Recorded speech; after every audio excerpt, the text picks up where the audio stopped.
Yang mulia Kepala Negara, anggota ILO, Direktur Jenderal ILO, para hadirin sekalian yang berbahagia.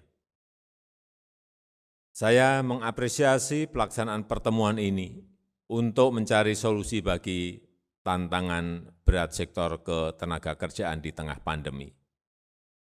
Proyeksi ILO tingkat pengangguran global bisa mencapai 207 juta orang pada 2022 atau 21 juta orang lebih banyak dari 2019.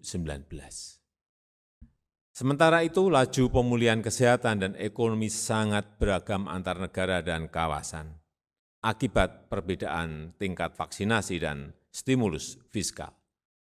Oleh karena itu, saya sangat mendukung arah pemulihan dunia kerja harus berorientasi pada manusia. Perlu keseriusan untuk menjalankan Global Call to Action for Human-Centered Recovery.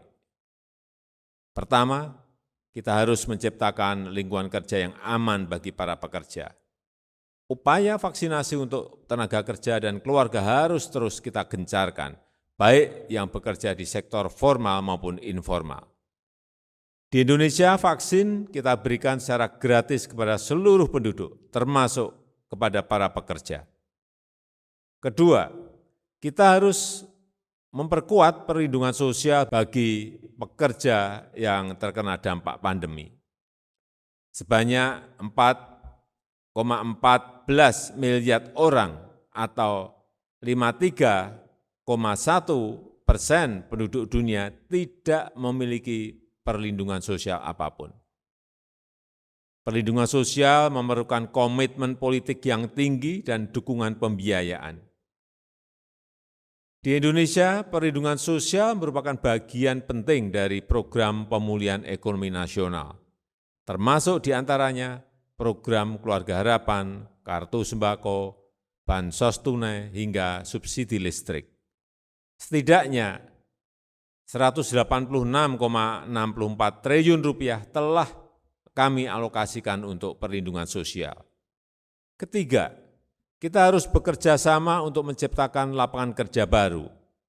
Keberpihakan dan inovasi diperlukan agar tercipta lapangan kerja yang lebih banyak.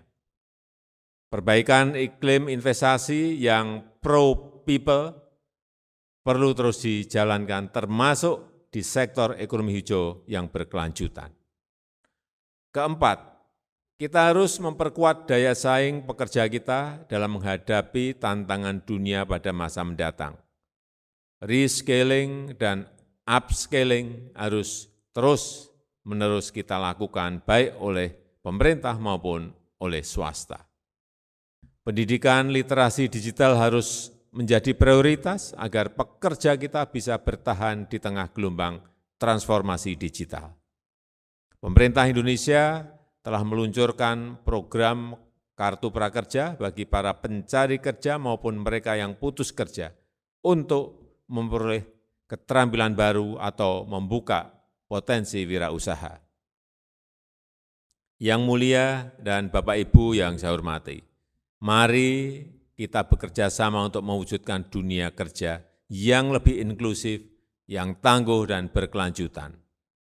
Recover together, recover stronger. Terima kasih.